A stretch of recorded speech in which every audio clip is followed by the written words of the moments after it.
but it's also horrifying that we're gathered here again. In 2019, this was one of the places where we saw one of the largest climate marches in the world. And I just wanted to say that I'm really grateful for Fridays for Future Coalition for letting me to speak to you all today. This is an amazing group of young people, and it's inspiring, but also heartbreaking, because we are seeing that it has come to our young people begging our leaders to just do the most basic thing, which is to protect them. We must listen to our children from around the world. Right here in New York, I listen to our young people here, Triage, the amazing young people here with Sunrise. These are the policy leaders who write our climate agenda, and all of our leaders must listen to you. Nobody should be making excuses about how something has always been done this way or that this is going to take time. Our young people are right. We are out of time. Here in Lower Manhattan, we know what climate change is capable of.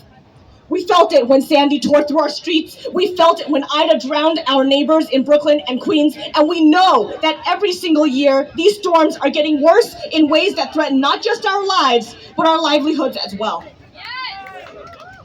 The state has estimated that water levels may rise from 1 to 3 feet over the next half century. The cost to our community will be staggering.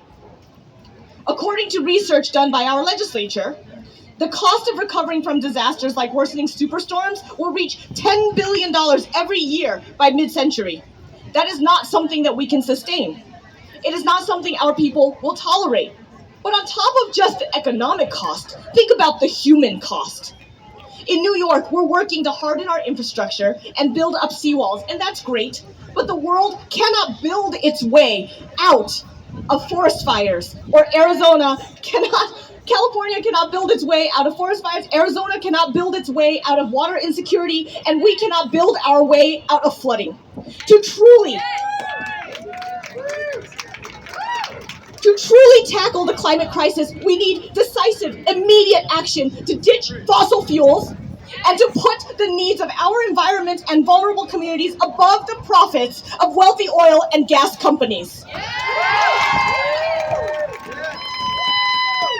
We cannot pass a climate agenda without holding the polluters accountable. New York can and must be leading the way and setting an example for the nation and the world to follow. There are things that our city and our state could do today to tackle this crisis, and we are choosing not to. Governor Hochul could start by signing the moratorium that our legislature already passed on cryptocurrency mining so that millionaires can't line their pockets with this wasteful, energy-intensive industry. The legislature could also take a bold stance by passing the Build Public Renewables Act to increase the speed with which we create renewable energy and do it in a way that makes sure the profits actually benefit our people. Our state is one of the wealthiest in our country, and we can and should be using that wealth to build up our renewable energy systems in a way that benefits our working families. This is not just an opportunity to combat climate change, it's an invitation for our state to become a climate leader and reap the economic benefits of investing in a transition away from fossil fuels. Our state should be and can be positioning itself as a magnet for green climate jobs and innovation that will provide jobs of the future for our workforce. And even better, they'll be helping to safeguard not just our city, but our country and our world in the process. Already, our most vulnerable communities here in the city and throughout this country and world are feeling the insecurity and pain brought about by climate change. And yes, this is about greed. This is about comfort for a few, and this is about making money. This suffering will only get worse, and it is easy to feel grim or hopeless about the future of our environment, but listen to our children. We can change this trajectory if we just listen. And I am continually awed by their willingness to fight day in and day out for all of our futures.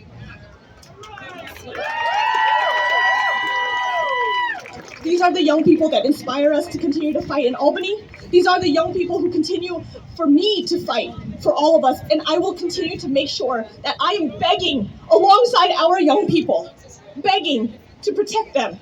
Because if we pass this agenda that our young people are fighting for, it is for all of us. Thank you.